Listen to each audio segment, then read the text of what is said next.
How's it going, and welcome to No Fun Lads Guide series on Curse of Strahd, 8th edition module, part 7 here on the castle. Of course, there's a ton of fun things, but players do not watch this. DMs that want added insight on this location, go ahead and stick around because there is so much to cover here.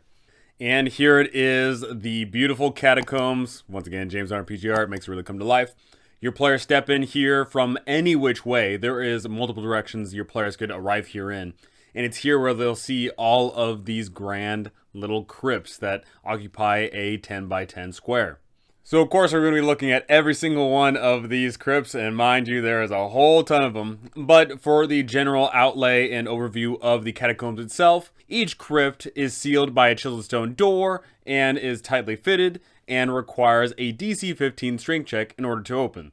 The majority of these crypts also have something written alongside the door, so that way you can go ahead and show off to your players who this crypt belongs to. Not all of them have this, however, and in fact one of them is actually open, but we'll be diving into each one individually so you can go ahead and show that off. The fun thing to note here is that your players are never alone inside of the catacombs. At any given point, there are thousands and thousands of bats that are simply sleeping overhead. So what it states here in the text is, the bats hang here during the daytime hours and fly out in the evening through the high tower central shaft to hunt at night. They will not attack unless specifically commanded to, or they are attacked themselves. If one or more bats is attacked within a 10-foot square, then 2d4 swarms of bats will descend upon the party and begin attacking, which is pretty fun, you know. The swarms of bats aren't really that big of a deal, but that is wasting time and that is wasting resources, and of course that's always bad for the players. And the thing is it states here that no more swarms can be formed in that square until the next dawn. However, by the next dawn, more bats will arrive to replenish those that were killed. So it's making me think there, just by the text, that if your players just go fireball and lightning bolt happy and just start wiping out all of the bats, it sounds like, yeah, they can wipe out the bats for that first day, but the next day, more and more bats will just show up to the castle. That would be terrifying. And for another feature of this location are the teleport traps. Going towards Strahd's tomb here, your players could theoretically step onto any one of these traps, and that is really bad because if they step onto any one of these traps, they are teleported away into Crypt 14, where they will find themselves in a coffin. And what's really interesting about this is whoever gets teleported finds himself in a coffin, but the rest of the party watches on, and all of a sudden they spot that their friend gets replaced by a wight. So that is pretty fun. Of course, we'll be getting into Crypt 14 in a little bit. These magical traps cannot be disarmed in any conventional mean. They cannot be spotted with detect magic. They can only be detected if your players know without a shadow of a doubt that something's there, at which point they can go ahead and cast a spell magic on it should they desire, with a DC of 16 to beat, or they can suppress it using an anti-magic field or some similar magic. And lastly, the only real way to beat face this trap is to basically just teleport enough times that there is no more wights. But once again, we'll be getting into that later on. Alrighty, we're going to be diving into all these crypts. Let's get started with crypt number 1. Herein lies the ones who walk the path of pain and torment. Your players open this thing up, and mind you, in order to open this thing up, they need to make that DC 15 strength check. They open it up, and there inside, they see barely anything at all because it leads to hallway 81 filled with a whole bunch of mist that is swirling all about. In crypt number 2, we have Artista de Slop, Court Ceiling Painter. Inside of here, your players will find a wooden box which is unlocked. It contains 7 wood-handled paintbrushes and 7 small gourds of dried-up paint. So something we're going to be looking at here is some of these things do have some mechanical purposes. Some of them do have combats ensued, but some of them are just here to tell a story. In fact, all of them are here to tell some sort of story, whether it is through the text speech that you go ahead and show off to your players, whether that's just the name of the crypt alone, or whether that's the encounter that your players get into once they arrive. This place is extremely unique in that fact that this place is telling a story and you don't have to see the full picture. You can just look at it and say, okay, yeah, there's, a court ceiling painter and they have 7 wood-handled paintbrushes and 7 small gourds of dried-up paint. In crypt number 3, we have Lady Isolde Yunk, Isolde the Incredible, purveyor of antiques and imports. In here, your players will be able to find, you guessed it, a whole bunch of antiques. And while looking through this crypt, they can spend hours searching through the crypt, in fact, because this place is, a scene out of hoarders. Your players look inside and they can find something that's worthwhile value, but of course it would be kind of hard to transport. Of course, this is probably going to be left for the aftermath of the campaign when your players have all that free time. And just as a friendly reminder here, these names that I'm speaking out loud here, those are the things that are written above these crypts that allow your players to see what is inside. In crypt number 4, we have Prince Ariel du Plumet, Ariel the Heavy. Prince Ariel was a terrible man who longed to fly. This guy was pretty much clinically insane, and in fact is actually a riff on Icarus because he thinks that he can fly. So when your players make their way inside of here, they will find that this guy is got some large artificial wings unfolded on its back. And what really sucks here is your players make their way inside of here. All of a sudden, the ghost will apparate. The ghost will try and use its possession on someone in the party, in which case this is really bad because if someone gets possessed by the ghost, then all of a sudden that ghost is going to go ahead and take that character all the way up to the peak at area 59, all the meanwhile shouting out, "I can fly, I can fly." So what this means is someone gets possessed and then all of a sudden they just start running away. The rest of the party is presumably probably trying to chase after him and like tie him down or whatever. And now they've got a possessed person in their party. If your party isn't able to catch up to this individual, then they're screwed. And this person's just going to go all the way up the tower and then drop all the way back down. As a friendly reminder, that is not a small fall. That is a whopping 450-foot drop. So this is, pretty much like deathly, right? Someone just falls that whole height, that body is going to be messed up. So hopefully if someone does get possessed in the party, it's not someone that's faster than everybody else. And hopefully the other party members can go ahead and put a stop to it. But of course that fall isn't just the deathly part of it here. It's the fact that if anybody gets possessed, then what that is meaning is that the party's resources are going to be drained because a possession only ends if the body drops to 0 HP. And if your players decide to beat up on whatever PC is there, that means you have a PC that drops all the way down to 0 HP. That sucks. In crypt number 5, we have Artank Swilovich, friend and member of the Barovian Wine Distillers Guild. In here, your players will find thousands of empty wine bottles, all of the various sorts of Champagne de la Stomp, Red Dragon Crush, or Purple Grape Mash number 3. Also interesting, a Fortune of Ravenloft can be found in here, and if your players find it, they will find it buried under wine bottles. Located on the side of the catacombs here, we have crypt number 6, Saint Markovia, dead for all time. For those of you that remember, Markovia is kind of a big deal in the lands of Barovia. So Strahd, oh so long ago, dealt with the Saint Markovia and put her away in here, and in fact actually put a trap in front of her location. Should your player step up here, then there is a pressure plate which is going to shoot out some poison darts. And that's really bad because these poison darts are pretty deadly. And for a reference on how poison darts work, your players step onto this thing and it's going to activate because as long as 20 pounds of pressure are put on this thing, meaning any PC ever, is going to activate this thing. Then 4 darts are going to release and you go ahead and make attack rolls with these things. They have a +8 to hit, and should anybody get hit, they take 1d4 piercing damage, but must make a DC 15 Constitution saving throw, or take 2d10 poison damage on a failure, or half as much on a success. The trap can be reset, however, there is only enough ammunition for 4 times. So, should people step onto this thing and step off and then step on, they can do that a whopping 4 times. So hopefully after the first time, they learn their lesson. When your players make their way inside of this crypt, however, they will be rewarded greatly, as an apparition of the Saint Markovia herself will appear and say, "The vampire must be destroyed. Use me as your weapon." With that, it fades away. And to that, your players will be given the Saint Markovia's thigh bone. Pretty cool looking weapon, honestly. It's pretty scary though, honestly, using someone's thigh bone. It's kind of, disturbing. What is this weapon? This weapon is a mace which does require attunement, but it is a mace of disruption. A mace of disruption is an insanely powerful item in this campaign because when you hit a fiend or undead with this weapon, they take an additional 2d6 radiant damage. If the target has 25 hit points or fewer, they must make a DC 15 wisdom saving throw or be destroyed. When you hold this weapon, it also sheds a bright light out of 20 feet and a dim light an additional 20 feet. So this thing is pretty awesome, but here is the issue. You cannot use this thing forever. In fact, if it scores one or more hits against a vampire or a vampire spawn in the course of a single battle, the thigh bone crumbles to dust once the battle concludes. So it's in this weapon that we actually get some details on the Saint Markovia herself and how she was saintly, and she eventually tried fighting Strahd, but to no avail. But Strahd actually decided to bury her down here because Strahd's that kind of guy, I guess. So here is the question with this weapon. Do you tell your players that this thing will only last one encounter with a vampire? That is something that, it really comes down to your kind of campaign. Are you running the kind of campaign where whenever your players get access to any sort of weapon, they automatically know all of its benefits, or not? Because I promise you, if you give your players this weapon, they go up against a single vampire spawn, get a single hit in one time, and then this thing shatters, they might be a little pissed.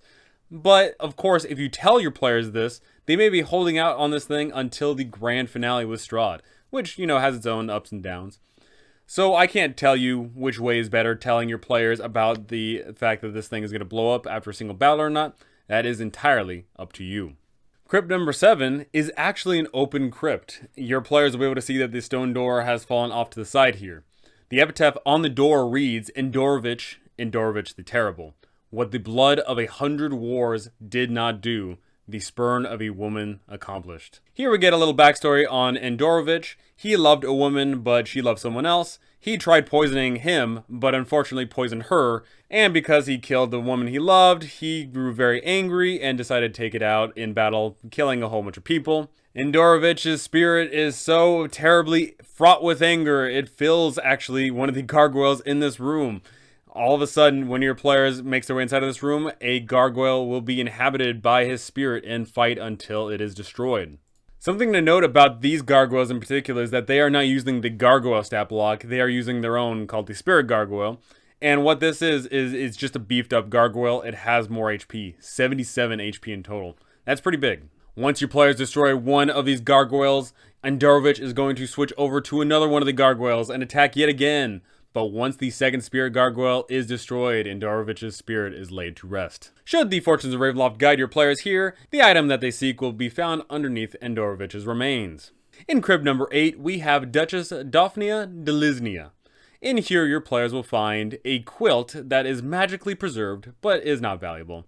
This quilt depicts a royal feast, and, I imagine that'd be pretty cool. I know I'd like to have that in my manor that I'm going to build after this campaign.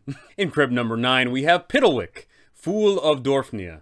Your players could have already met with Pidlwick the First, or in fact Pidlwick the Second, all the way through Castle Ravenloft. It's funny, however, it does state that if Pidlwick II is with the party, it refuses to join the party in the crypt. But what is very interesting to note, though, is it does specifically state in the treasure, if the characters explore the crypt after summoning the ghost of Pidlwick II, they find a small, flat wooden box here on a marble slab. Next to Pidlwick's bones, the box contains a deck of illusions. But what that's saying is that if your players had not met Pidlwick I up there in the dining hall, then unfortunately, this thing doesn't materialize. In Crypt number 10, we have Sir Leonid Krushkin, Sir Lee the Crusher, bigger than life. He loved his jewelry. In life, this man stood over 7 feet tall, which is pretty freaking huge for just a, normal human being. But the thing is that this guy, he had a weapon, a bloodstained maul, but it was just a normal maul.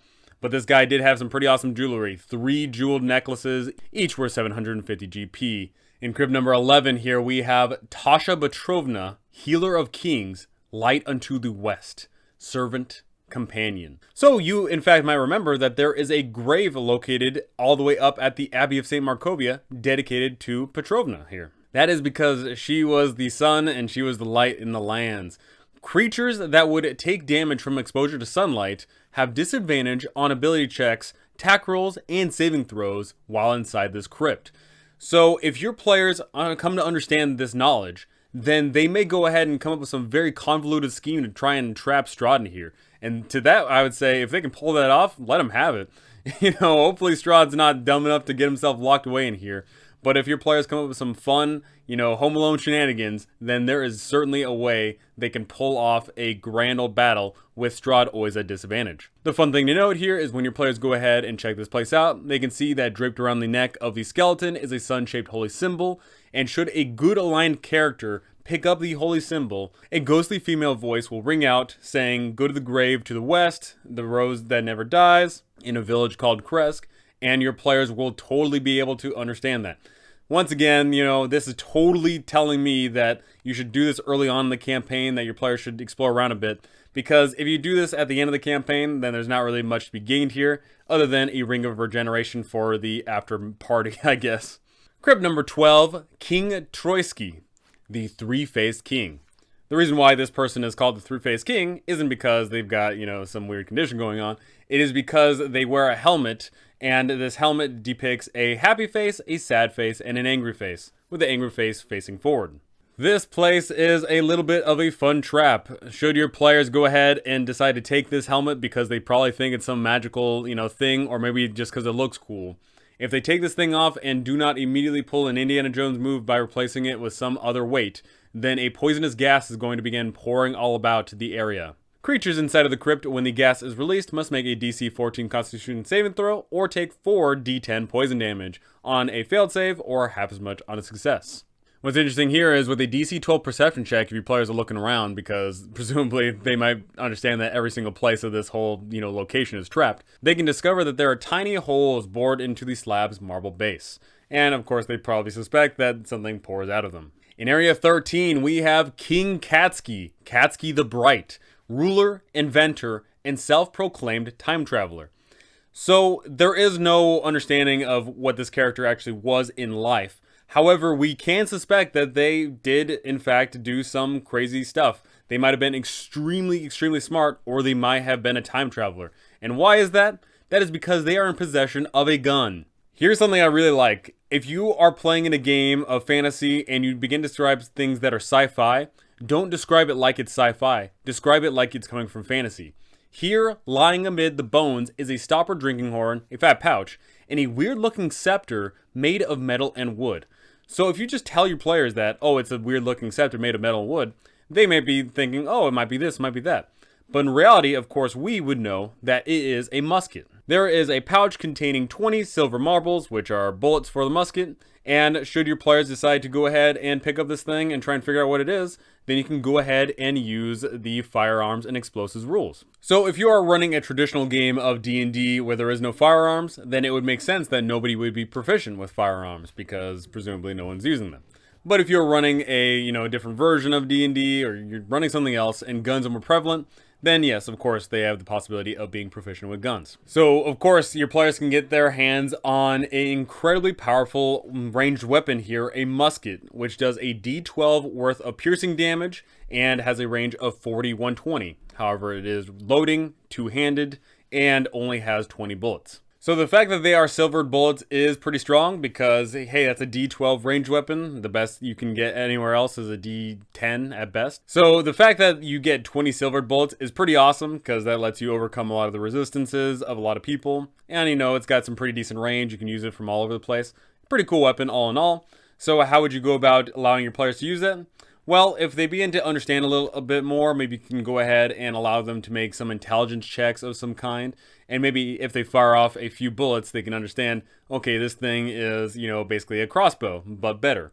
But of course, they have to understand that this thing is going to require a lot of proficiency to use. And unfortunately, you will not be proficient with any sort of firearm in the span of 20 shots. It's not going to happen. So players will not be proficient with a weapon, meaning they don't get their proficiency bonus. But hey, they can still use it, and it still will be pretty strong. Also located in this crypt is another fantastical item, a glider. Any small or medium humanoid creature can go ahead and put on this dragon wing glider, and with that, it is a pretty fun little mechanism here. Anybody can go ahead and put this thing on, and they can just go ahead and jump off any location, in which case they will have a fun time. With this item adorned, you gain the ability to glide, essentially. While aloft, the wearer gains a flying speed equal to their walking speed, but with the following limitations. The glider descends 1 foot every 10 feet of horizontal distance covered. At the end of the flight, the wearer lands on their feet and the glider is intact. If the wearer tries to accelerate the rate of descent, the glider breaks and the wearer falls. So the fun thing here about this thing is the glider has an AC of 12, 1 HP, and a 15-foot wingspan. So, of course, players might get creative here and think to themselves, okay, I can go ahead and, like, get out of Castle Ravenloft if we're trapped in here. Screw this place. In which case, if your players do that, then, you know, props to them, I guess. But if Strahd is feeling really cheeky, he can just go ahead and snipe that little glider, deal one whole damage to it, and whoever it is going to plummet hundreds of feet to their death. You know, that's pretty funny. In Crypt number 14, we have Stahbal Indi Bak, a truer friend no ruler ever had. Here lies his family in honor. So what's funny is your players open this thing up, and there they can see a 10-foot square leading to the darkness beyond, just in the ground.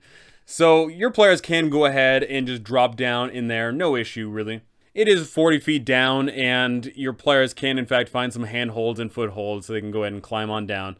Only requires a DC 10 athletic check if they're not using some sort of climber's kit. But down there at the bottom is where your players will be able to see there are 15 stone coffins, all oriented with their heads pointed north. The floor is covered with human bones and rusty swords. So this is a fun little area, especially because, more often than not, this place is going to be explored after someone accidentally sets off a teleportation trap. Should your players get teleported all the way down there near Strahd's crypt, you can go ahead and read out this text. A flash of light explodes around you, and then you are plunged in absolute darkness, suddenly lying in a confined space choked with dust. So thankfully this trap isn't nearly as deadly as it would seem, because this vault contains 15 whites, one per coffin, except minus any that have been teleported away. Lifting the coffin's lid requires an action and a successful DC 15 athletics check. However, the thing is that this is not innately a deadly trap. While, yes, one person does find themselves alone, presumably because they just get teleported in the way and the other party doesn't know where the heck they could possibly be.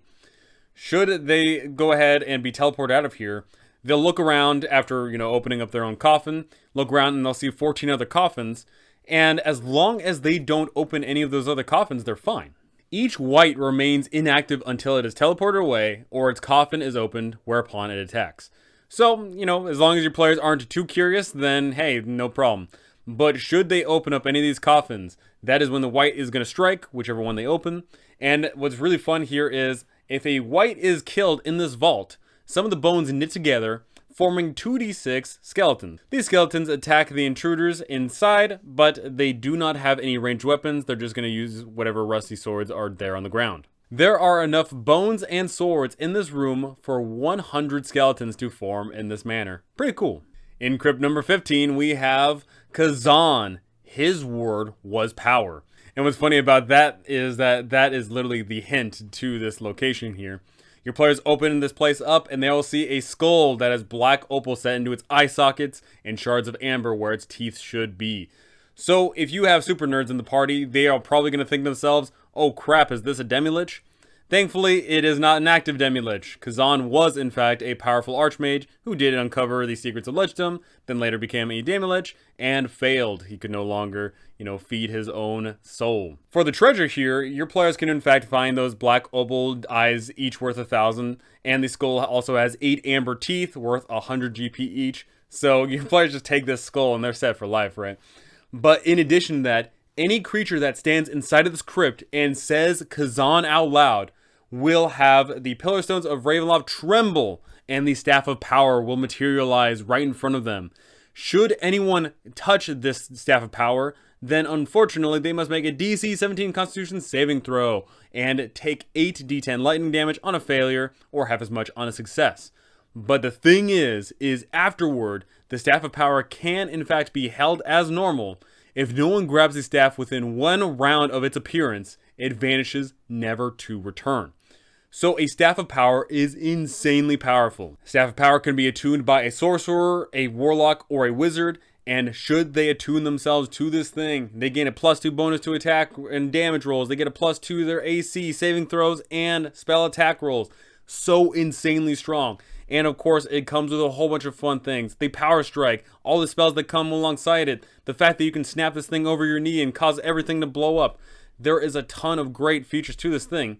But the thing is that if you do not tell your players that this thing disappears, then it's more than likely after the first person touches this thing, they're not going to want to touch it again. So how do you sell this scene?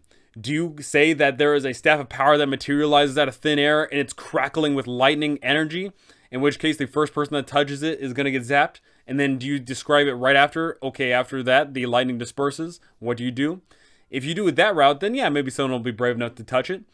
It's all about how you present the scene. Is the Staff of Power materializing out of thin air and slowly disappearing? Or does it just pop right there and just pops right out? End of story. That really comes down to how you want to sell this entire scene. In Crypt number 16, we have Elsa Fallona von Twitterberg. Beloved actor, she had many followers.